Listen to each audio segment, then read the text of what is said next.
ನಮಸ್ಕಾರ ವೀಕ್ಷಕರೇ, ಅನುಗ್ರಹ ವಿಶೇಷ ಕಾರ್ಯಕ್ರಮಕ್ಕೆ ಸ್ವಾಗತ. ನಾನ್ ಜಾಹ್ನವಿ.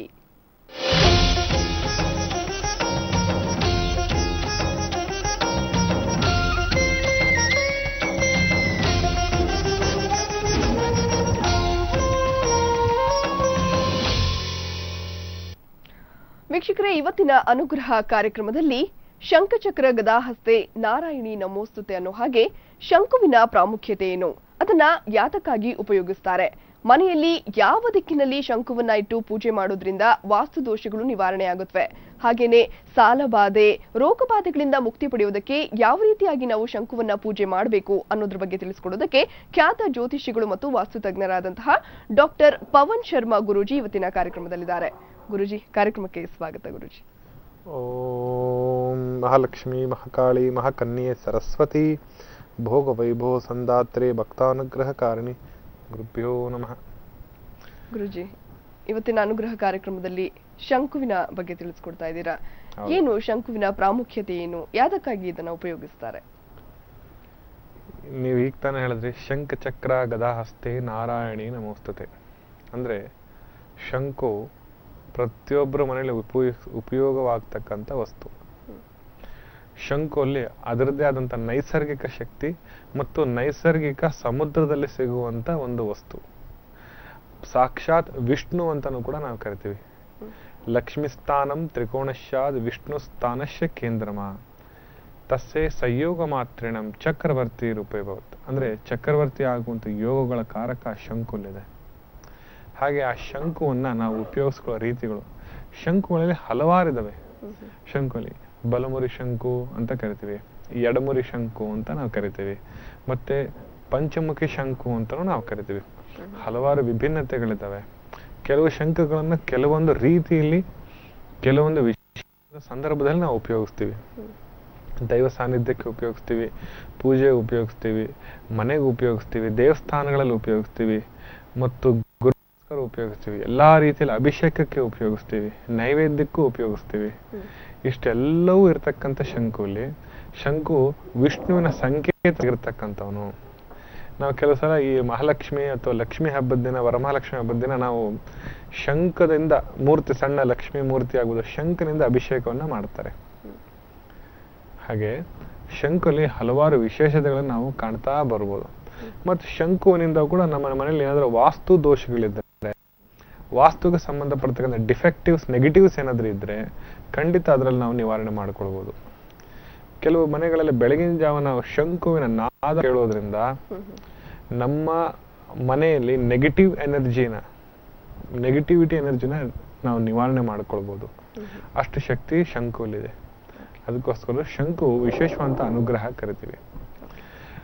ಗುರುಜಿ, ಹಾಗಾದ್ರೆ ಶಂಕುವಿನ ಇಟ್ಟು ಪೂಜೆ ಮಾಡೋದ್ರಿಂದ ವಾಸ್ತು ದೋಷ ನಿವಾರಣೆ ಆಗುತ್ತೆ ಅಂತ ಹೇಳಿದ್ರೆ ಯಾವ ರೀತಿಯಾಗಿ ಪೂಜೆ ಮಾಡಬೇಕು, ಏನೆಲ್ಲ ನಿಯಮಗಳನ್ನ ಪಾಲಿಸಬೇಕು ಪೂಜೆ ಮಾಡುವಂತ ಸಂದರ್ಭದಲ್ಲಿ? ಶಂಕು ಮೊದಲನೇದಾಗಿ ಒಂದೊಂದು ದಿಕ್ಕಿನಲ್ಲಿ ಒಂದೊಂದು ಅರ್ಥ ಮತ್ತು ಒಂದೊಂದು ಯೋಗ ಕೂಡ ಇದೆ ಅದರಲ್ಲಿ. ನಾವು ಮೊದಲನೇದಾಗಿ ನೋಡ್ತಾ ಬಂದಾಗ ಮೊದಲನೇ ಸರಳವಾಗಿ ಹೇಳ್ಬೇಕಂದ್ರೆ ನಾವು ಈಶಾನ್ಯ ದಿಕ್ಕು ಅಂತ ಕರಿತೀವಿ. ಪ್ರಥಮ ನಾವು ಏನೇ ತಗೊಂಡ್ರು ಕೂಡ ನಾವು ದೇವ ಮೂಲೆಯಿಂದನೇ ತಗೊಳ್ಬೇಕು. ನಾರ್ತ್ ಈಸ್ಟ್ ಕಾರ್ನರ್ ಅಂತ ಕರಿತೀವಿ. ನಾರ್ತ್ ಈಸ್ಟ್ ಕಾರ್ನರ್ ಅಲ್ಲಿ ನಾವು ಇಟ್ಟು ಶಂಕುವನ್ನು ಇಟ್ಟು ಪೂಜೆ ಮಾಡೋದ್ರಿಂದ, ಶಂಕು ಅಂದ್ರೆ ಯಾವುದು, ಶಂಕು ಎಡಮುರಿ ಶಂಕುವನ್ನು ಇಟ್ಟು ಪೂಜೆ ಮಾಡೋದ್ರಿಂದ ಜ್ಞಾನಕ್ಕೆ, ವಿದ್ಯೆಗೆ, ಬುದ್ಧಿಶಕ್ತಿಗೆ, ಯಶಸ್ಸಿಗೆ, ಕೀರ್ತಿಗೆ ಸಂಬಂಧಪಡ್ತಕ್ಕಂಥ ಯೋಗ ಪ್ರಾಪ್ತಿ ಆಗುತ್ತೆ. ಯಾರ ಮನೇಲಿ ಮಕ್ಕಳು ವಿದ್ಯೆಯಲ್ಲಿ ಖೀನರಾಗಿದ್ದಾರೆ, ಓದ್ತಾ ಇಲ್ಲ, ಮೊಂಡಿದ್ದಾರೆ, ತುಂಬಾ ಹಠವಾದಿ ಇರ್ತಾರೆ, ಮತ್ತು ತಂದೆ ತಾಯಿಗಳೇನಾದ್ರೂ ಹೇಳಿದ್ರೆ ಅದನ್ನ ರಿಟರ್ನ್ ಆರ್ಗ್ಯೂ ಮಾಡ್ತಾರೆ, ವಾದಗಳನ್ನ ಮಾಡ್ತಾರೆ. ಕೆಲವು ಮಕ್ಕಳು ಮನೆ ಬಿಟ್ಟು ಹೋಗೋ ಚಾನ್ಸಸ್ ಇರ್ತವೆ. ಮನೆ ಬಿಟ್ಟು ಹೋಗುವಂಥವ್ರು ಇರ್ತಾರೆ. ತಂದೆ ತಾಯಿಗಳು ವಿರುದ್ಧವಾಗಿ ನಡ್ಕೊಳ್ತಾರೆ, ಹೊರಗಡೆನೂ ವಿರುದ್ಧವಾಗಿ ನಡ್ಕೊಳ್ತಾರೆ. ಮತ್ತು ಈ ಕೆಲವರಿಗೆ ಮನೆಗೆ ಮಾರಿ ಪರರಿಗೆ ಉಪಕಾರಿ ಅಂತಾನೂ ನಾವು ಕರಿತೀವಿ. ಹಾಗೆ ತಂದೆ ತಾಯಿಗೆ ಹೇಳಿದ ಅಡ್ವೈಸ್ ಹೊರಗಿನವ್ರು ಅದೇ ಅಡ್ವೈಸ್ ಹೇಳಿದ್ರೆ ಬೇಗ ತಲೆಗೆ ಹೋಗುತ್ತೆ, ಶ್ರವಣ ಜ್ಞಾನ ಅಂತ ಕರಿತೀವಿ. ಇಷ್ಟೆಲ್ಲ ಸಮಸ್ಯೆಗಳು ಅವರಲ್ಲಿದ್ದಾಗ ನಾರ್ತ್ ಈಸ್ಟ್ ಕಾರ್ನರ್ ದೇವಮೂಲೆಯಲ್ಲಿ ಶಂಕುವನ್ನ ಹಳದಿ ಬಟ್ಟೆಯಲ್ಲಿ, ಒಂದು ಹಳದಿಯನ್ನ ತಗೊಂಡು ಬಟ್ಟೆಯಲ್ಲಿ ಅದರಲ್ಲಿ ಸ್ವಲ್ಪ ಅರಿಶಿನ, ಸ್ವಲ್ಪ ಕುಂಕುಮ, ತುಳಸಿ ಎಲೆನಿಟ್ಟು ಮುಚ್ಚಿ ನಮಸ್ಕಾರ ಮಾಡಿ ಪೂಜೆ ಮಾಡೋದ್ರಿಂದ ಅವ್ರಿಗೆ ಮನೆಯಲ್ಲಿ ವಿದ್ಯೆಗೆ ಸಂಬಂಧಪಡುವಂಥದ್ದು, ಮಕ್ಕಳಿಗೆ ಸಂಬಂಧಪಡುವಂಥ ಸಮಸ್ಯೆಗಳು ದೂರವಾಗ್ತದೆ. ವಿದ್ಯೆಯಲ್ಲಿ ಉತ್ತೀರ್ಣರಾಗ್ತಾರೆ, ಒಳ್ಳೆ ಪರ್ಸೆಂಟೇಜ್ ಬರುತ್ತೆ, ಮತ್ತು ಯಶಸ್ಸು ಸಿಗ್ತಕ್ಕಂಥದ್ದು ಈ ಶಂಕುವಲ್ಲಿ ನಾವು ಕಾಣಬಹುದು.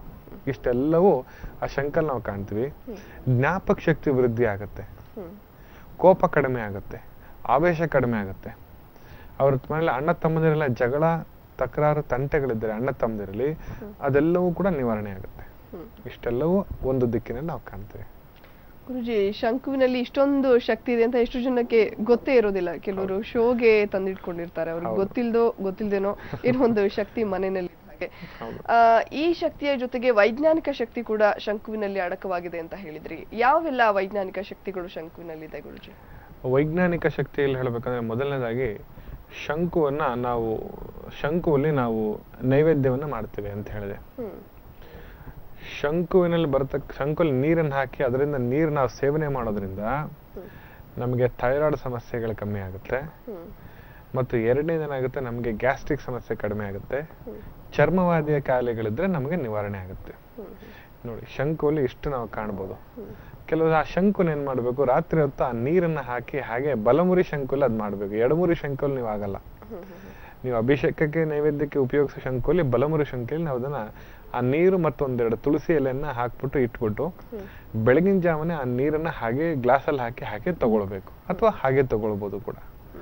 ತಗೊಳ್ಳೋದ್ರಿಂದ ಅವ್ರಿಗೆ ಹೆಲ್ತ್ಗೆ ಸಂಬಂಧಪಡುವಂಥ ಈ ಚರ್ಮವ್ಯಾಧಿ, ಗ್ಯಾಸ್ಟ್ರಿಕ್ ಟ್ರಬಲ್ಸು, ಇನ್ಫೆಕ್ಷನ್ಸ್, ಥೈರಾಯ್ಡ್ ಸಮಸ್ಯೆಗಳು, ಕೆಲವರಿಗೆ ಸಂಗೀತಕ್ಕೆ ಸ್ವರ ಹಾಡ್ತಾರೆ. ಈ ಸ್ವರಕ್ಕೆ ತುಂಬಾ ಇಂಪಾರ್ಟೆಂಟ್ ಆಗುತ್ತೆ, ಅದು ಬಹಳ ಉಪಯೋಗ ಆಗುತ್ತೆ. ಅದನ್ನ ವೈಜ್ಞಾನಿಕವಾಗಿ ನಾವು ಉಪಯೋಗಿಸ್ಕೋಬಹುದು. ಇಷ್ಟು ವೈಜ್ಞಾನಿಕ ನಾವು ಕಾಣ್ತೀವಿ ಅದರಲ್ಲಿ. ಗುರುಜಿ, ಶಂಕುನ ಯಾರು ಬೇಕಾದ್ರೂ ಪೂಜೆ ಮಾಡ್ಬೋದಾ? ಯಾಕಂದ್ರೆ ಎಲ್ಲಾ ರಾಶಿಯವರಿಗೂ ಅನ್ವಯವಾಗುತ್ತಾ ಅಂತ. ಶಂಕುನ ಯಾರು ಬೇಕಾದ್ರೂ ಪೂಜೆ ಮಾಡ್ಬೋದು. ಯಾವ ದಿಕ್ಕಿನಲ್ಲಿ ಇಟ್ಟು ಪೂಜೆ ಮಾಡ್ಬೇಕಂತಕ್ಕಂಥದ್ದು ಅವರವರ ಸಮಸ್ಯೆಗಳ ಮೂಲಕ ಅವ್ರು ಪೂಜೆ ಮಾಡ್ಬೇಕು ಅಂತ ಹೇಳ್ತಕ್ಕಂಥದ್ದು. ನಾನು ಮೊದಲನೇದಾಗಿ ಹೇಳಿದೆ, ವಿದ್ಯೆಗೆ ಜ್ಞಾನಕ್ಕೆ ನಾನು ಈಶಾನ್ಯ ದಿಕ್ಕಿನಲ್ಲಿ ಇಟ್ಟು ಪೂಜೆ ಮಾಡಿ ಅಂತ ಹೇಳ್ತಕ್ಕಂಥದ್ದಾಗುತ್ತೆ. ಎರಡನೇದೇನಾಗುತ್ತೆ, ನಮ್ಗೆ ಯಾರಾದ್ರು ಸಾಲ ಬಾಧೆ, ಋಣಬಾಧೆ, ಮತ್ತೆ ಪೂರ್ವಾರ್ಜಿತ ಕರ್ಮ, ಪಿತ್ರಾರ್ಜಿತ ಕರ್ಮ, ಕೆಲವು ಸ್ವರ್ಜಿತ ಕರ್ಮಗಳೇನಾದ್ರು ಸಮಸ್ಯೆಗಳು ಕಾಡ್ತಾ ಇದ್ರೆ ಸಾಲಕ್ಕೆ ಸಿಕ್ಕಾಕೊಳ್ತಾರೆ. ಅವ್ರ ಸಂಪಾದನೆ ಎಷ್ಟೇ ಮಾಡಿದ್ರೆ ಅದು ಸಾಲಕ್ಕೆ ಬಡ್ಡಿ ಕಟ್ಟಕ್ಕೆ ಹೋಗ್ತಾ ಇರುತ್ತೆ. ಅವ್ರಿಗೆ ಋಣಬಾಧೆ ಅಂತ ಇರ್ತಾರೆ, ಮನೆ ಕಳ್ಕೊಳ್ತಾರೆ, ಮನೆ ಚೆನ್ನಾಗೇ ಮಾಡ್ತಾರೆ ಪ್ರಥಮ, ಅದು ಸಾಲ ಮಾಡ್ಕೊಂಡು ಇನ್ನೇನೋ ಅನಾಹುತಕ್ಕೆ ಒಳಗಾಗ್ತಾರೆ.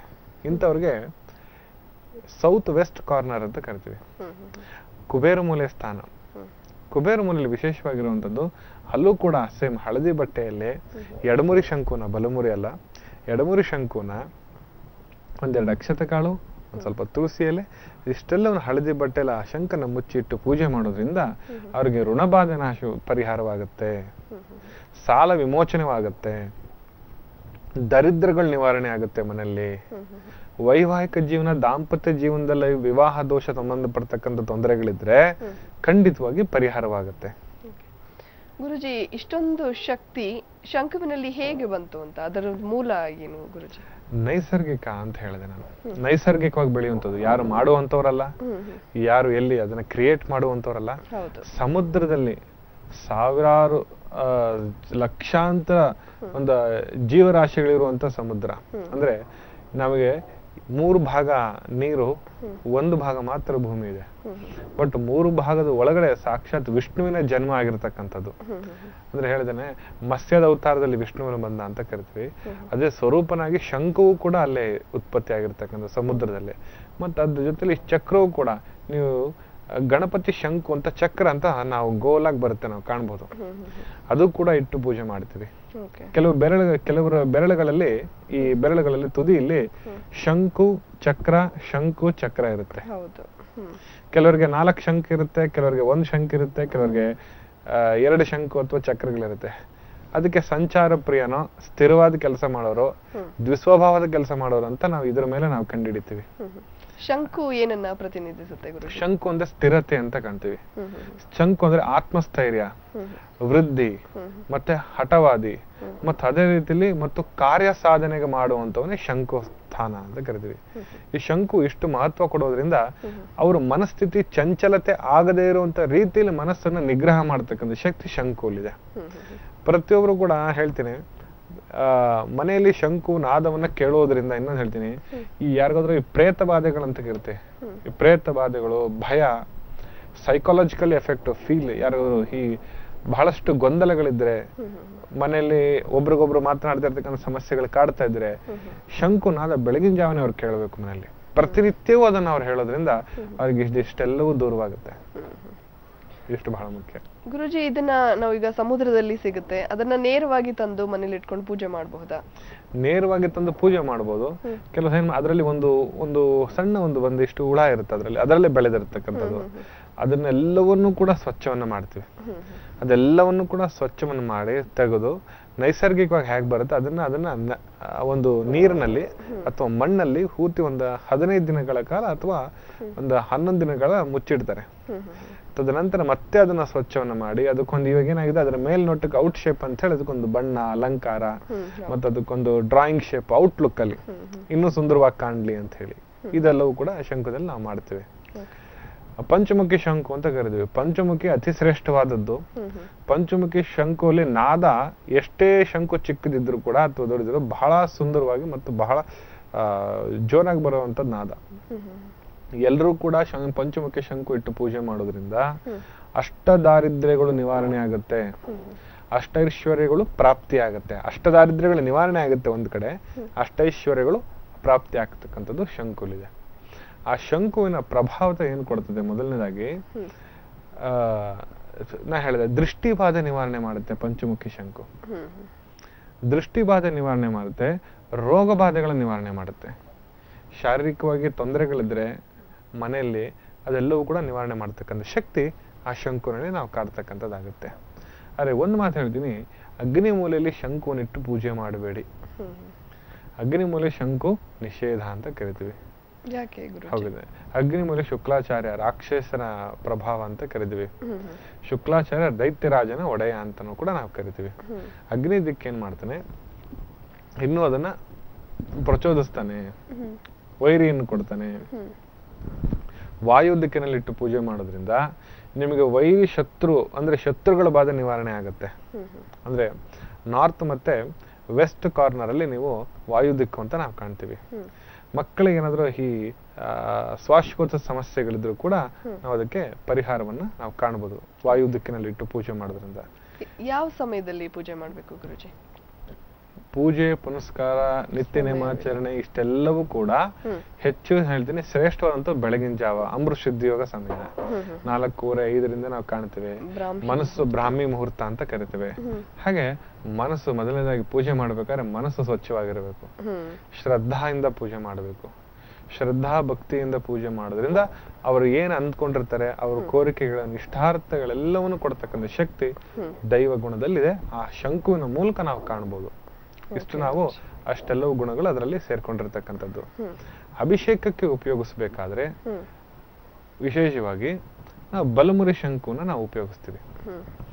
ಅಭಿಷೇಕದ ವಿಶೇಷವಾಗಿ ನಾವು ಕೆಲವು ಬೆಳ್ಳಿ ಲಕ್ಷ್ಮಿ ಗಣಪತಿ ಅಥವಾ ಬೆಳ್ಳಿ ಗಣಪತಿ, ಲಕ್ಷ್ಮಿ ಮತ್ತೆ ಗಣಪತಿ ಎರಡೂನ್ನ ಇಟ್ಟು ಜೊತೆಯಲ್ಲಿ ಅಥವಾ ಅಭಿಷೇಕಗಳಿಗೆ ದೇವಸ್ಥಾನಗಳಲ್ಲಾಗ್ಬೋದು ಅಥವಾ ಮನೆಯಲ್ಲೇ ಆಗ್ಬೋದು, ಶುಕ್ರವಾರದ ದಿನ ಮನೆಯಲ್ಲಿ ಅಭಿಷೇಕವನ್ನ, ಪಂಚಾಮೃತ ಅಭಿಷೇಕವನ್ನ ಶಂಕು ಮೂಲಕ ಮಾಡಿ ನಾವು ಪೂಜೆ ಮಾಡೋದ್ರಿಂದ ಕೂಡ ನಮಗೆ ಖಂಡಿತವಾಗಿ ನಮ್ಮ ಕೋರಿಕೆಗಳು ಈಡೇರಿಸ್ತಾನೆ. ದೈವ ಸಾನ್ನಿಧ್ಯ ನಮ್ಮ ಮನೆಯಲ್ಲಿ ಸ್ಥಾಪಿತವಾಗುತ್ತೆ. ಪೂಜೆ ಪುನಸ್ಕಾರಗಳಿಂದ ಸಂಸ್ಕಾರ ಅಂತಕ್ಕಂಥ ಶ್ರೇಷ್ಠತೆ ನಮ್ಮಲ್ಲಿ ಬರುತ್ತೆ. ಸಂಸ್ಕಾರ ಅಂತಕ್ಕಂಥದ್ದು ಬಂದಾಗ ಅಲ್ಲಿ ದೈವ, ಯೋಗ, ಅದೃಷ್ಟ ಎಲ್ಲಾ ಬಲಗಳು ಅಲ್ಲಿ ಬಂದು ಕೂಡ್ಕೊಳ್ಳುತ್ತೆ. ನಿಮ್ಮ ಪ್ರಯತ್ನಕ್ಕೆ, ನಿಮ್ಮ ಯಶಸ್ಸಿಗೆ ಫಲ ಕೊಡ್ತಕ್ಕಂಥದ್ದು ದೈವ ಸಾನ್ನಿಧ್ಯ.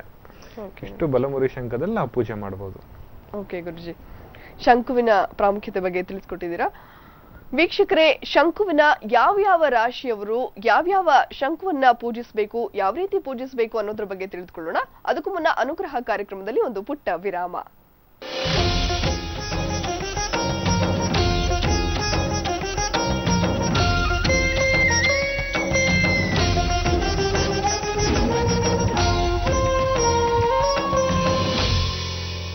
ದಿ ರೇಮಂಡ್ ಶಾಪ್ ಇದೀಗ ರಾಜರಾಜೇಶ್ವರಿ ನಗರ, ಮೈಸೂರು ರೋಡ್ ಮತ್ತು ನಾಗರಭಾವಿ ಬಿಡಿಎ ಕಾಂಪ್ಲೆಕ್ಸ್ ಎದುರು ಬೆಂಗಳೂರಿನಲ್ಲಿ. ಸುಳ್ಳು ಜಾಹೀರಾತುಗಳಿಗೆ ಫುಲ್ ಸ್ಟಾಪ್ ಹಾಕಿದ ವೇಸ್ಟೇಜ್ ಇಲ್ಲವೆಂದವರಿಗೆ ಬಹಿಷ್ಕಾರ ಹಾಕಿದ ವೇಸ್ಟೇಜ್ -3 ರಿಂದ 9% ಮಾತ್ರ ವೇಸ್ಟೇಜ್. ನಿಮ್ಮ ಕೆಪಿ ನಂಜುಂಡಿಯವರ ಲಕ್ಷ್ಮಿ ಗೋಲ್ಡ್ ಪ್ಯಾಲೇಸ್ ನಲ್ಲಿ ಮಾತ್ರ.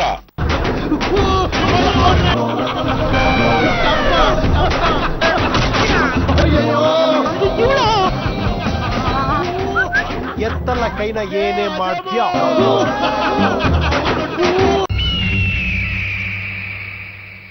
ಈ ಪುರಾಣ ಪ್ರಸಿದ್ಧ ಸ್ಥಳದಲ್ಲಿದೆ ಅಸಾಮಾನ್ಯ ಶಕ್ತಿ. ಇಲ್ಲಿ ಮಿಂದರೆ ಪ್ರಾಪ್ತಿಯಾಗುತ್ತೆ ಸಂತಾನ ಭಾಗ್ಯ. ಇದರ ದಿವ್ಯ ಶಕ್ತಿಗೆ ವಿಮಾನ ನಿಲ್ದಾಣ ಯೋಜನೆಯೇ ಎತ್ತಂಗಡಿಯಾಗಿತ್ತು. ಅನುಮತಿ ಇದ್ರೂ ಇಲ್ಲಿ ನಡೆಸಲಾಗಲಿಲ್ಲ ಗಣಿಗಾರಿಕೆ. ಈ ಸ್ಥಳಕ್ಕೂ ಇಂದಿರಾ ಗಾಂಧಿ, ರಾಜೀವ್ ಗಾಂಧಿಗೂ ಇದೇ ನಂಟು.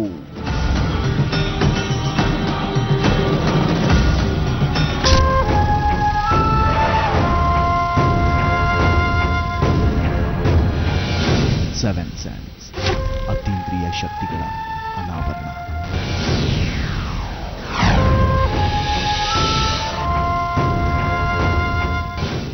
ನಿಮ್ಮ ಅದೃಷ್ಟ ಸಂಖ್ಯೆ ಬಗ್ಗೆ ತಿಳಿಯಬೇಕಾ? ಯಾವ ಜಾತಕಕ್ಕೆ ಯಾವ ಹರಳು ಸೂಕ್ತ?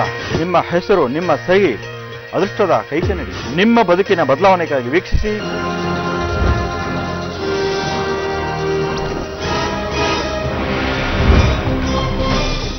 ರಾಶಿ ಚಕ್ರ, ಇಂದು ಬೆಳಗ್ಗೆ 11ಕ್ಕೆ.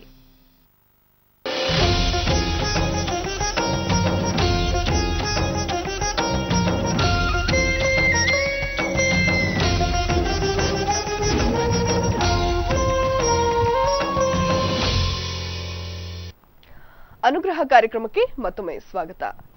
ಗುರುಜಿ, ಶಂಕುವಿನ ಪ್ರಾಮುಖ್ಯತೆ ಬಗ್ಗೆ ತಿಳಿಸ್ಕೊಟ್ರಿ. ಯಾವ್ಯಾವ ರಾಶಿಯವರು ಯಾವ್ಯಾವ ಶಂಕುನ ಯಾವ ದಿಕ್ಕಿನಲ್ಲಿ ಹೇಗೆ ಪೂಜೆ ಮಾಡಬೇಕು?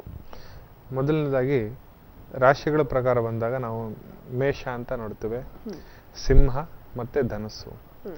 ಮೇಷ, ಸಿಂಹ, ಧನಸ್ಸು ಪೂರ್ವಾಭಿಮುಖವಾಗಿ ಇಟ್ಟು ಪೂಜೆ ಮಾಡೋದು ವಿಶೇಷವಾಗಿರುವಂಥದ್ದು. ಮತ್ತು ಇವರು ಮನೆ ಮಾಡಬೇಕಾದ್ರೆ ಬಾಗಿಲು, ಕೆಲವು ಸಲ ಇವರು ಬಾಗಿಲು ತೋರಣಗಳಲ್ಲಿ ನಾವು ಹೇಳ್ಬೋದು ಕಪ್ಪು ದಾರದ ಜೊತೆಲಿ ಒಂದು ಶಂಕು ಇರುತ್ತೆ.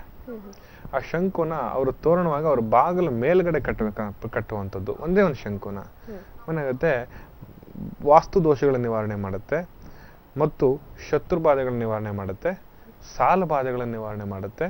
ಇದು ಬಹಳ ಮುಖ್ಯ. ಇದು ವಿಶೇಷವಾಗಿ ಇದು ಈ ಬಾಗಲ ಇರ್ತಕ್ಕಂಥವ್ರಿಗೆ ಪೂರ್ವ ದಿಕ್ಕಿನಲ್ಲಿ ಕುಳಿತಕ್ಕಂಥದ್ದು ಮೇಷ, ಸಿಂಹ, ಧನಸ್ಸು ಪೂರ್ವದಲ್ಲಿರ್ತಕ್ಕಂಥ ಬಾಗಲನ್ನ ಮೇಲ್ಕಟ್ಟೋದು ಬಹಳ ಉಪಯೋಗವಾಗುತ್ತೆ, ಫಲ ಕೊಡುತ್ತೆ. ಮಿಕ್ಕ ರಾಶಿಗಳು ದಕ್ಷಿಣಾಭಿಮುಖವಾಗಿರ್ತಕ್ಕಂಥವ್ರು ರಾಶಿಗಳು ವೃಷಭ, ಕನ್ಯಾ ಮತ್ತು ಮಕರ ರಾಶಿಯವರು. ವೃಷಭ, ಕನ್ಯಾ, ಮಕರ ರಾಶಿಯವರಿಗೆ ದಕ್ಷಿಣಾಭಿಮುಖವಾಗಿರ್ತಕ್ಕಂಥ ಬಾಗಿಲಾಗುತ್ತೆ. ಅದರ ಮೇಲ್ಗಡೆ ಅವರು ಶಂಕುವನ್ನಿಟ್ಟು ಪೂಜೆ ಮಾಡೋದು ಫಲ ಕೊಡುತ್ತೆ. ಈ ಫಲವು ಕೂಡ ಅವ್ರಿಗೆ ವಿಶೇಷವಾಗಿರುವಂಥದ್ದು. ಮತ್ತು ಕೆಲವು ಶಂಖಗಳಲ್ಲಿ ನಾ ಹೇಳ್ತೀನಿ ಕಪ್ಪು ದಾರವನ್ನು ಹಾಕ್ತೀವಿ. ಕಪ್ಪು ದಾರವನ್ನು ಸುತ್ತಿ ಮೇಲ್ಗಡೆ ಮಾಡ್ತೀವಿ, ಒಂದು ಅರಿಶಿನ ಕುಂಕುಮ ಹಾಕಿ ನಮಸ್ಕಾರ ಮಾಡಿ ಪೂಜೆ ಮಾಡಿ ನಾವು ಅದನ್ನ ಪ್ರತಿನಿತ್ಯವೂ ಕೂಡ ಶುಕ್ರವಾರ, ಮಂಗಳವಾರ ದಿನ ನಾವು ಪೂಜೆ ಮಾಡ್ತಾ ಬರ್ತೇವೆ. ಹೀಗೆ ಮಾಡ್ತೇವೆ. ಅದೇ ರೀತಿಯಲ್ಲಿ ಮಿಥುನ, ತುಲಾ ಮತ್ತು ಕುಂಭ ರಾಶಿಯವರಿಗೆ ಪಶ್ಚಿಮಾಭಿಮುಖವಾಗಿ ಅವರು ಬಾಗಿಲು ಉಪಯೋಗಿಸ್ತಾ ಇದ್ರೆ ಆ ರಾಶಿಯವರು ಅವರು ಆ ದಿಕ್ಕಿನಲ್ಲಿ ಇಟ್ಟು ಪೂಜೆ ಮಾಡುವಂಥದ್ದು ಬಾಗಿಲು ಮೇಲ್ಗಡೆ ಅಂತ ನಾವು ಕರಿತೇವೆ. ಹಾಗೆ ಉತ್ತರಾಭಿಮುಖವಾಗಿರ್ತಕ್ಕಂಥದ್ದು ರಾಶಿಗಳು ವಿಶೇಷವಾಗಿ ಕರ್ಕಾಟಕ, ವೃಶ್ಚಿಕ ಮತ್ತು ಮೀನ ರಾಶಿ. ಉತ್ತರಾಭಿಮುಖವಾಗಿರ್ತಕ್ಕಂಥದ್ದು ಕರ್ಕಾಟಕ ಮತ್ತು ಮೀನ ರಾಶಿಯಲ್ಲಿರ್ತಕ್ಕಂಥ ಬಾಗಿಲು ಅವ್ರಿಗೆ ಆಗ್ಬರುತ್ತೆ. ಈ ದಿಕ್ಕಲ್ಲಿರುವಂಥ ಯೋಗದವ್ರಿಗೆ ಆ ದಿಕ್ಕಲ್ಲಿ ಬಾಗಿಲಿದ್ರೆ ಅವರು ಮೇಲ್ಗಡೆ ಇಟ್ಟು ಪೂಜೆ ಮಾಡಬಹುದು, ಅಥವಾ ಕುಬೇರ ಮೂಲೆಯಲ್ಲಿಟ್ಟು ಅವರು ಪೂಜೆಯನ್ನು ಮಾಡ್ಬೋದು. ಮತ್ತೆ ಇನ್ನೊಂದು ಹೇಳ್ತೀನಿ, ಪಶ್ಚಿಮಾಭಿಮುಖವಾಗಿರ್ತಕ್ಕಂಥವ್ರಿಗೆ ದೇವ ಮನೆಯಲ್ಲಿಟ್ಟು ಅವರು ಪೂಜೆ ಮಾಡೋದ್ರಿಂದ ಅವರ ಮನೆಯಲ್ಲಿ ವಿದ್ಯಾವಂತಿಕೆ, ಜ್ಞಾನವನ್ನ ಸಂಪಾದನೆ ಮಾಡತಕ್ಕಂಥ ಯೋಗ ಪ್ರಾಪ್ತಿ ಆಗತ್ತೆ. ಜಗಳವಾಡ್ತಿದ್ರೆ ಮನೆಯಲ್ಲಿ ಕಲಹಗಳು ಬರ್ತಾ ಇದ್ರೆ, ಆರೋಗ್ಯದಲ್ಲಿ ಸಮಸ್ಯೆಗಳು ಕಾಡ್ತಾ ಇದ್ರು ಕೂಡ ಅವ್ರಿಗೆ ಪರಿಹಾರವಾಗುತ್ತೆ. ಇಷ್ಟಂತೂ ಬಹಳ ವಿಶೇಷವಾಗುತ್ತೆ. ಮತ್ತೆ ಇನ್ನೊಂದು, ಗೃಹ ನಿರ್ಮಾಣ ಮಾಡಬೇಕಾದ್ರೆ ಗೃಹ ಮನೆ ಕಟ್ತೀರಾ ಅಥವಾ ಪ್ರಥಮವಾಗಿ ಜಾಗ ತಗೋತೀರಾ, ಕೆಲವ್ರಿಗೆ ನಾವು ಭೂಮಿ ಎನರ್ಜಿ ಅಂತ ಕರಿತೀವಿ. ಭೂಮಿಯಲ್ಲಿ ಇರ್ತಕ್ಕಂಥ ಒಂದು ಎನರ್ಜಿ, ಅದನ್ನ ಬೆಳೆಸ್ಕೊಳ್ಬೇಕಾದ್ರೆ ನಾವೇನ್ ಮಾಡ್ತೀವಿ, ಈಶಾನ್ಯ ದಿಕ್ಕಿನಲ್ಲಿ ಒಂದು 5 ಅಡಿ ಅಥವಾ 3 ಅಡಿ ಅಷ್ಟು ಆಳವನ್ನ ತೆಗೆದು ಎಡಮುರಿ ಶಂಕುವನ್ನ ಪ್ರತಿಷ್ಠಾಪನೆ ಮಾಡಿ ಪೂಜೆ ಮಾಡುವುದರಿಂದ ನಮಗೆ ಆ ಮನೆ ಸ್ವರ್ಗ ರೂಪದಲ್ಲಿ ಪ್ರಾಪ್ತಿ ಆಗುತ್ತೆ. ಅಂದ್ರೆ ಯಾವುದೇ ರೀತಿಯಲ್ಲಿ ಸಮಸ್ಯೆಗಳ ಅಡಚಣೆಗಳಿಲ್ಲದೆ, ವಿಘ್ನಗಳಿಲ್ಲದೆ ನಮಗೆ ಆ ಮನೆ ಗೃಹ ಕಟ್ಟಡ ನಿರ್ಮಾಣ ಸುಭಿಕ್ಷವಾಗುತ್ತೆ. ಮತ್ತು ಆ ಮನೇಲಿ ನಾವೇ ವಾಸವಾಗೋದ್ರಿಂದ ಅಲ್ಲಿ ಮನೇಲಿ ಅಭಿವೃದ್ಧಿ ಆಗುತ್ತೆ. ಆ ಮನೆಯಲ್ಲಿ ಕೆಲವರು ಹೇಳ್ತಾರೆ, ನಾನು ಇನ್ನೊಂದು ಮನೆಗೆ ಹೋದೆ ಗುರುಗಳ, ನನ್ಗೆ ಅಭಿವೃದ್ಧಿ ಆಗಿಲ್ಲ, ನಾನು ಈಗ ತಾನೇ ಹೊಸ ಮನೆ ಕಟ್ಟಿದೆ, ಆ ಮನೆ ಕಟ್ಟಿದ್ದಕ್ಕೆ ಆ ಮನೆ ನಾನು ಇರೋಕ್ಕೆ ಆಗಿಲ್ಲ, ಇದ್ದ ಕೆಲವೇ ದಿನದಿಂದ ನಾನು ಮಾರ್ಬಿಟ್ಟೆ ಆ ಮನೆ ಅಂತ ಕೂಡ ಸುಮಾರು ಜನ ಬಹಳಷ್ಟು ಕ್ಲೈಂಟ್ಗಳಿದ್ದಾರೆ. ಹಾಗೆ ಮನೆ ಕಟ್ತಾ ಇದ್ದೀನಿ, ಇವತ್ತಿಗೂ ಆಗ್ತಾ ಇಲ್ಲ, ನಾನು ಕಷ್ಟಪಡ್ತಾ ಇದ್ದೀನಿ, ಒದ್ದಾಡ್ತಾ ಇದ್ದೀನಿ ಅಂತಕ್ಕಂಥದ್ದು. ಕೆಲವ್ರಿಗೆ ಹಣ ಇದ್ದು ಕಟ್ಟಕ್ಕಾಗಲ್ಲ, ಕೆಲವ್ರಿಗೆ ಹಣ ಇದ್ದಾಗ ವ್ಯವಸ್ಥೆಗಳು ಸರಿಯಾಗಿ ಆಗ್ತಿಲ್ಲ, ಒಂದಲ್ಲ ಒಂದು ಅಡಚಣೆಗಳಾಗ್ತಾ ಇರುತ್ತೆ. ಮನೆ ಕಟ್ಟಿದ ಮೇಲೆ ಅವ್ರಿಗೆ ಸಮಸ್ಯೆಗಳು ಕಾಡುತ್ತೆ. ಇದೆಲ್ಲವೂ ಅವ್ರಿಗೆ ಕಾಡ್ತಾ ಇರುತ್ತೆ. ಇಷ್ಟೆಲ್ಲವೂ ಕಾಡೋದ್ರಿಂದ ಇದೊಂದು ಅವ್ರಿಗೆ ಸೂಕ್ಷ್ಮವಂತ ಪರಿಹಾರ. ಬೇಕಾದ್ರೆ ಅವರು ಹೊಸದಾಗಿ ಮನೆ ಕಟ್ಟೋರು ಶಂಕುಸ್ಥಾಪನೆ ಅಂತ ನಾವು ಶಾಸ್ತ್ರದಲ್ಲಿ ಹೇಳ್ತೀವಿ. ಸ್ವಲ್ಪ ಪಂಚಧಾತುವನ್ನ, ಸ್ವಲ್ಪ ಸಗಣಿಯನ್ನ ನೆಲದ ಕೆಳಗಡೆ ಸಂಪೂರ್ಣವಾಗಿ ಹಾಕಿ ಆ ಶಂಕುವನ್ನಿಟ್ಟು ಪಂಚಧಾತುವಿನ ಮೇಲಿಟ್ಟು ನಮಸ್ಕಾರ ಮಾಡಿ, ಪೂಜೆಯ ಪೌರೋಹಿತ್ಯ ಮೂಲಕ ಪೂಜೆಯನ್ನು ಮಾಡಿ ನಮಸ್ಕಾರ ಮುಚ್ಚೋದ್ರಿಂದ ಆ ಮನೆಗೆ ವೃದ್ಧಿ ಆಗುತ್ತೆ, ಏಳಿಗೆ ಆಗುತ್ತೆ ಮತ್ತು ಯಶಸ್ಸು ಕೀರ್ತಿಗಳನ್ನ ಸಂಪಾದನೆ ಮಾಡ್ತಕ್ಕಂಥ ಯೋಗ ಪ್ರಾಪ್ತಿ ಆಗುತ್ತೆ. ಓಕೆ ಗುರುಜಿ, ಅದೇ ಶಂಕುವಿನ ಹಲವಾರು ಪ್ರಾಮುಖ್ಯತೆಗಳ ಬಗ್ಗೆ ತಿಳಿಸ್ಕೊಟ್ರಿ. ಮತ್ತೆ ಏನೆಲ್ಲ ಉಪಯೋಗಗಳಿದೆ ಶಂಕುವಿನಿಂದ ಅನ್ನೋದು? ಮತ್ತೆ ಇನ್ನೊಂದು ವಿಶೇಷತೆ, ಯಾರಿಗೆ ಮಕ್ಕಳಾಗಲ್ಲ, ಮಕ್ಕಳಾಗ್ತಿಲ್ಲ ಅಂತ ಇದೆ, ಗರ್ಭವತಿ ಆಗಿರುತ್ತೆ, ಗರ್ಭ ಆಗ್ತಕ್ಕಂಥದ್ದು, ಸಂತತಿ ಭಾಗ್ಯ ತೊಂದರೆಗಳಿದೆ, ಮತ್ತು ಅವರಿಗೆ ಅಬೋಷನ್ಸ್ ಆಗ್ತದೆ, ಮಿಸ್ಕ್ಯಾರೇಜ್ ಆಗ್ತದೆ, ಇಂಥವರು ಕೂಡ ಶಂಖದ ತೀರ್ಥವನ್ನ ಪ್ರತಿ ಗುರುವಾರ ಕೃಷ್ಣನಿಗೆ ಪಂಚಾಮೃತ ಅಭಿಷೇಕವನ್ನು ಮಾಡಿ ಆ ಶಂಖದ ತೀರ್ಥವನ್ನ ನೈವೇದ್ಯ ಮಾಡೋದ್ರಿಂದ ಅವ್ರಿಗೆ ಸಂತತಿ ಪುತ್ರ ಯೋಗ ಪ್ರಾಪ್ತಿ ಆಗುತ್ತೆ. ಇದು ವಿಶೇಷವಾಗಿರುವಂಥದ್ದು. ಬಲಮುರಿ ಶಂಖವನ್ನ ಇಟ್ಟು ನಿಮ್ಮ ಮನೆಯಲ್ಲೇ ನಿಮಗೆ ಸ್ಥಳ ಸಿಕ್ಕಿಲ್ಲ ಅಂತ ಹೇಳಿದ್ರೆ ನಿಮ್ಮ ದೇವರ ಮನೆಯಲ್ಲೇ ಸ್ವಚ್ಛವಾಗಿಟ್ಟು ಶುಭ್ರತೆಯಿಂದ ಆ ಶಂಖವನ್ನು ಇಟ್ಟು ಪೂಜೆ ಮಾಡೋದ್ರಿಂದ ಕೂಡ ನಿಮಗೆ ಪುತ್ರಯೋಗ ಪ್ರಾಪ್ತಿ, ಮಕ್ಕಳ ಸಂತತಿ ಭಾಗ್ಯ ತೊಂದರೆಗಳು ನಿಮಗೆ ನಿವಾರಣೆ ಆಗುತ್ತೆ. ಇದು ಶಂಕುವಿನ ಪ್ರಾಮುಖ್ಯತೆ ಒಂದ್ ಕಡೆ. ಮತ್ತೆ ಶಂಕುವನ್ನ ಆದಷ್ಟು ಸೂಕ್ಷ್ಮವಾಗಿ ಮಡಿಯಿಂದ ಮತ್ತೆ ಸೂಕ್ಷ್ಮವಾಗಿ ನಾವು ಉಪಯೋಗಿಸ್ತಕ್ಕಂಥದ್ದು. ಮತ್ತು ಹೆಣ್ಮಕ್ಳಿಗೆ ಕೆಲವರಿಗೆ ಸೈಕ್ಲಿಂಗ್ ಸಮಯದಲ್ಲಿ 7 ದಿನಗಳ ಕಾಲ ಶಂಖವನ್ನ ಮುಟ್ಟೋ ಹಾಗಿಲ್ಲ. 7 ದಿನದ ಒಳಗಡೆ ನೀವು ಅದನ್ನೇನಾದ್ರು ಮುಟ್ಟಿದ್ರೆ ಏನಾಗುತ್ತೆ, ಆ ಶಂಕು ಅಲ್ಲಿ ಶಮನವಾಗುತ್ತೆ, ಅದರ ಶಕ್ತಿ ಎನರ್ಜಿ ನಿಮ್ಗೆ ಹೀರ್ಕೊಳ್ಳುತ್ತೆ, ಕಮ್ಮಿ ಆಗುತ್ತೆ. ಆ ಶಂಕು ಹತ್ರನೂ ಸುಳಿಯೋಗಿಲ್ಲ. ತುಳಸಿ ಹಾಗೆ, ನಾವು ತುಳಸಿ ಬಹಳ ಸೂಕ್ಷ್ಮ ಗಿಡ, ಅದು ಬಹಳ ಸೂಕ್ಷ್ಮ ಆದ್ರಿಂದ ಆ ತುಳಸಿ ಹತ್ರ ನಾವು ಮುಟ್ಟಕ್ ಹೋಗಲ್ಲ, ಹತ್ರ ಕೂಡ ಹೋದ್ರೂ ಕೂಡ ಸೋಕು ಒಣಗೋಗುತ್ತೆ. ಹಾಗೆ ಶಂಖ ಕೂಡ ಹಾಗೆ ಅದರ ಶಕ್ತಿನ ಹೀರ್ಕೊಳ್ಳುತ್ತೆ, ನೈಸರ್ಗಿಕ ಶಕ್ತಿನ ಅದ್ರ ಹರ್ಕೊಳ್ಳೋ. ಅದರಿಂದ ಅದೊಂದು ಸ್ವಲ್ಪ ಅವ್ರ ಜಾಗ್ರತೆ ಇರ್ಬೇಕಾಗುತ್ತೆ ಹೆಣ್ಮಕ್ಳು. ಮತ್ತೆ ಗಂಡು ಮಕ್ಕಳು ಮತ್ತೆ ಸಂಗೀತ ಕ್ಷೇತ್ರದವ್ರು ಇದ್ದಾರೆ. ಇನ್ನೊಂದು ವಿಶೇಷತೆ ಹೇಳ್ತೀನಿ, ಅವರು ಬೆಳಗಿನ ಜಾವ ಈ ನಾದವನ್ನ ಅವರೇ ಸ್ವರವನ್ನ ಹೇಳೋದ್ರಿಂದ ಅವ್ರ ಗಂಟ್ಲಿಗೆ ಸಂಬಂಧಪಡ್ತಕ್ಕಂಥ ನರನಾಡಿಗಳ ದೋಷಗಳು ಕೂಡ ನಿವಾರಣೆ ಆಗುತ್ತೆ. ನಾನು ಹೇಳಿದೆ, ಥೈರಾಯ್ಡ್ ಪ್ರಾಬ್ಲಮ್ಸ್ ಇದ್ದವ್ರಿಗೆ ಸ್ವಲ್ಪ ಸಾಕಷ್ಟು ವೈಜ್ಞಾನಿಕವಾಗೂ ಅದರಲ್ಲಿದೆ, ಮತ್ತೆ ಆಧ್ಯಾತ್ಮಿಕವಾಗಿ ಇದೆ, ನೈಸರ್ಗಿಕವಾಗಿ ಇದನ್ನ ಪ್ರಕ್ರಿಯೆ ಮೂಲಕ ನಾವು ಉಪಯೋಗಿಸ್ಕೊಳ್ಳೋ ರೀತಿ ನೀತಿಗಳಲ್ಲೂ ಕೂಡ ನಾವು ಬಳಸ್ಕೊಳ್ಬಹುದು. ಹೇಳಿದೆ, ಶಂಖ ಚಕ್ರ ಗದಾಹಸ್ತೆ ನಾರಾಯಣಿ ನಮೋಸ್ತುತೆ ಅಂತ ಹೇಳಿದ್ರೆ ವಿಷ್ಣುವಿನ ಸಂಕೇತ, ಜಗದೋದ್ಧಾರಕ ವಿಷ್ಣು, ಮತ್ತೆ ಪೃಥ್ವಿಯನ್ನ ಆಳುವವನು ವಿಷ್ಣು, ಸಾಕ್ಷಾತ್ ವಿಷ್ಣು. ಅದನ್ನ ವಿಷ್ಣುವಿನ ಆರಾಧನೆ ಮಾಡ್ಕೊಂಡ್ರೆ ನಮಗೊಂದು ಮಾರ್ಗಸೂಚಿಯಾಗಿ ಕೊಡ್ತಾನೆ. ಮತ್ತು ವಿಷ್ಣುವಿನ ಶಂಖದ ಮೂಲಕ ನಾವು ಭಗವಂತನ ನೇರವಾಗಿ ನಾವು ಕಾಣ್ಬೋದು. ಅದರಿಂದ ಕೆಲವರಿಗೆ ಶಂಕು ತಗೊಳ್ಳೋ ಒಂದು ಅವಶ್ಯಕತೆಗಳಿರಲ್ಲ, ಕೆಲವ್ರಿಗೆ ಆಗೋದಿಲ್ಲ. ಕೆಲವ್ರ ಕಡೆ ಶಂಕುವಿನ ಫೋಟೋ ಇರುತ್ತೆ, ಆ ಫೋಟೋ ಕೂಡ ಅವರು ಮನೇಲಿ ಇಟ್ಟು ಪೂಜೆ ಮಾಡೋದ್ರಿಂದ ಕೂಡ ಅವ್ರಿಗೆ ಉಪಯೋಗ ಆಗುತ್ತೆ. ಫೋಟೋಗಳಿಗೆ ನನಗೆ ಶಂಕು ತಗೊಳಕ್ಕಾಗಲ್ಲ, ಕೆಲವರಿಗೆ ನನಗೆ ಶಂಕು ಸಿಗ್ತಾ ಇಲ್ಲ, ನನ್ನ ಶಂಕು ನನಗೆ ತುಂಬಾ ಕಡೆ ಹುಡುಕದೆ ಅಂತಕ್ಕಂಥವ್ರು ತುಂಬಾ ಜನ ಇದ್ದಾರೆ. ಅಂತವ್ರಿಗೆ ಆ ಶಂಕುವಿನ ಫೋಟೋವನ್ನ ನೀವು ಫ್ರೇಮ್ ಅಂತ ಮಾಡಿ ಮನೇಲಿ ಇಟ್ಟು ಪೂಜೆ ಮಾಡೋದ್ರಿಂದ ಕೂಡ ನಿಮ್ಗೆ ಅದ್ರ ಫಲ ಸಿಗುತ್ತೆ. ಗುರುಜಿ, ಸಾಕಷ್ಟು ಉಪಯೋಗಗಳ ಬಗ್ಗೆ ಹೇಳಿದ್ರಿ ಶಂಕುವಿನ ಬಗ್ಗೆ. ಯಾವ್ಯಾವ ದಿನ ನಾವು ಉಪಯೋಗಿಸ್ಬೇಕು, ಯಾವ್ಯಾವ ದಿನ ಪೂಜೆ ಮಾಡ್ಬೇಕು ಶಂಕುನ ಅಂತ? ವಿಶೇಷವಾಗಿ ನಾವು ದಿನಗಳಲ್ಲಿ ನಾವು ಸೋಮವಾರ, ಮಂಗಳವಾರ, ಬುಧವಾರ ಅಂತ ಇರುತ್ತೆ, ಪ್ರತಿನಿತ್ಯ ಉಪಯೋಗಿಸೋದು ವಿಶೇಷತೆನೆ. ಆದ್ರೆ ಸಾನ್ನಿಧ್ಯ, ಅವ್ರಿಗೆ ಸಿದ್ಧಿಯನ್ನು ಪಡ್ಕೊಳ್ಬೇಕು, ಅವ್ರಿಗೆ ಶುಭ ಕೊಡಬೇಕು, ಹರಕೆಯನ್ನು ತಗೋತಾರೆ. ಕೆಲವು ಸಲ ಪೂಜೆ ಕೈಂಕರ್ಯಗಳು ಮಾಡ್ಬೇಕಾದ್ರೆ ನಾವು ಶಿವನಿಗೆ ಸೋಮವಾರ ಅಂತ ನಾವು ಕರಿತೀವಿ, ಲಕ್ಷ್ಮಿಗೆ ಮಂಗಳವಾರ, ಸರಸ್ವತಿಗೂ ಕೂಡ ನಾವು ಮಂಗಳವಾರ ಅಂತ ನಾವು ಕರಿತೀವಿ. ಹಾಗೆ ಬುಧವಾರ ಜ್ಞಾನಕ್ಕೆ ಸಂಬಂಧಪಡುವಂಥದ್ದು, ಅದನ್ನ ನಾ ಹೇಳಿದ್ದೀನಿ, ಹೆಚ್ಚು ಬಳಸುವಂಥದ್ದು ಏನಾಗುತ್ತೆ, ಸೋಮವಾರ ಹೆಚ್ಚು ಬಳಸ್ಬೋದು, ಶುಕ್ರವಾರ, ಗುರುವಾರ, ಶನಿವಾರ, ಶ್ರೀಮನ್ ನಾರಾಯಣನ ವಾರ ಮತ್ತು ಹನುಮಂತನ ವಾರ, ಅದರಿಂದ ಹನುಮಂತನಿಗೆ ವಿಶೇಷವಾಗಿರುವಂಥದ್ದು, ಹನುಮಂತ ಶಂಖವನ್ನು ಉಪಯೋಗಿಸ್ತಾನೆ ಸಹಜವಾಗಿ.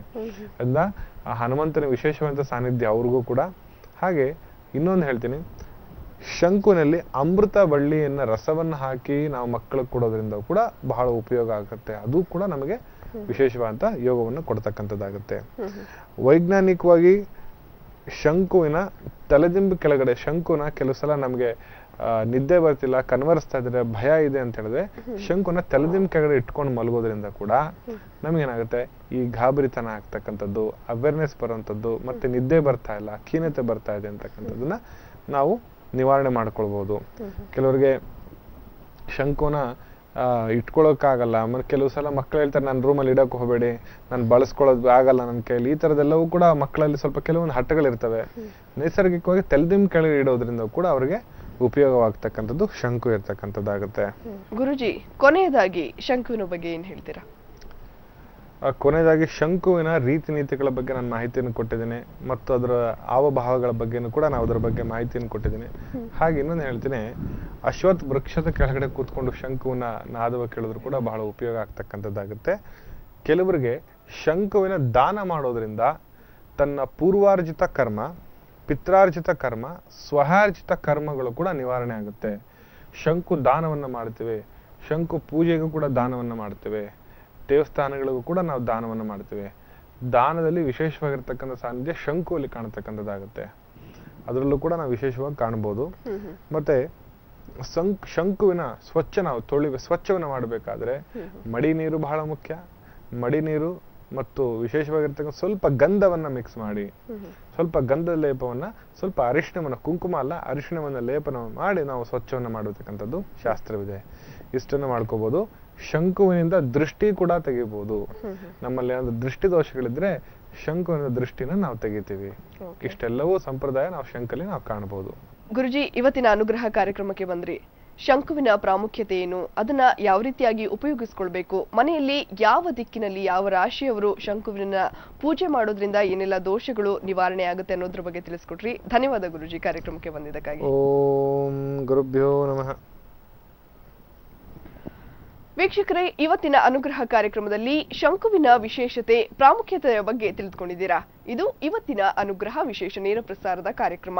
BTV, ಇದು ಭರವಸೆಯ ಬೆಳಕು.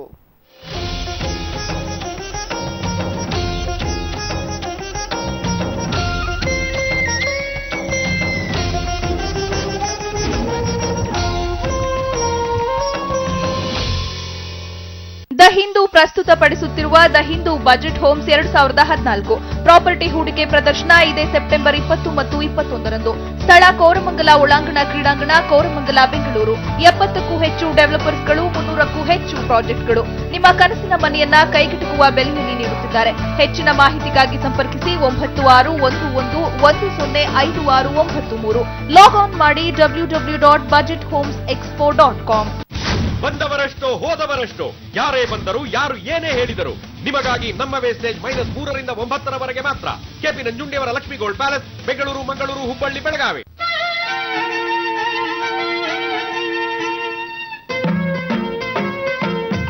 ಫಸ್ಟ್ ಟೈಮ್ ನಾನು ಕೇಳ್ತಾ ಇರೋದು ಅಭಿಮಾನಿಗಳನ್ನ ಅವಾಯ್ಡ್ ಮಾಡೋದು ಅಂದ್ರೆ. ಒಬ್ಬ ಮಹಿಳೆಯಾಗಿ, ಒಬ್ಬ ಕಲಾವಿದೆಯಾಗಿ ಚಪ್ಪಾಳೆಗೂ ಶಿಳ್ಳೆಗೂ ತುಂಬಾ ವ್ಯತ್ಯಾಸ ಇದೆ ಅಂತ ನಾನು ಅನ್ಕೊಳ್ತೀನಿ. ಒಂದು ಹಂತದಲ್ಲಿ ಆತ್ಮಹತ್ಯಕ್ಕೆ ಪ್ರಯತ್ನಿಸಿದೆ. ಪ್ರಾಕ್ಟಿಕಲ್ ಅಂತ ಬಂದಾಗ ಏನು ಮಾಡೋಕ್ಕಾಗಲ್ಲ. ಮಾನಸಿಕವಾಗಿ ನಾನು ನೊಂದ್ಕೊಂಡಿದ್ದೀನಿ ಅಷ್ಟೇ. ಅಮ್ಮ, ವಿಕಾಸ್ನ ನಾನು ತುಂಬಾ ವರ್ಷಗಳಿಂದ ಪ್ರೀತಿಸ್ತಾ ಇದ್ದೀನಿ. ಅವನನ್ನು ಬಿಟ್ಟು ಬದುಕೋ ಶಕ್ತಿ ನನಗೆ ಇಲ್ಲ ಅಮ್ಮ. ನಿಮ್ಮ ಮರು ಮದುವೆ, ಮತ್ತೆ ಡೈವರ್ಸ್. ರೋಡ್ ರೈಟ್ಗೆ ಹೋಗ್ತಾ ಇದೆ, ನಾನು ಲೆಫ್ಟ್ಗೆ ಹೋಗ್ತೀನಿ ಅಂತ ಹೇಳಕ್ಕಾಗಲ್ಲ. ಬಟ್ ಇವಾಗ ನೋಡಿದ್ರೆ ನೀವು ಏಕಾಂಗಿ. ಹೌದು.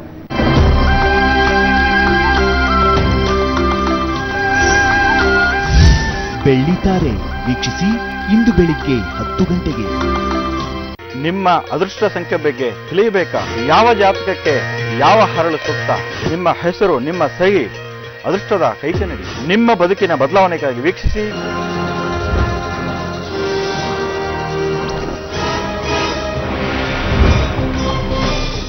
ರಾಶಿ ಚಕ್ರ ಇಂದು ಬೆಳಿಗ್ಗೆ 11ಕ್ಕೆ.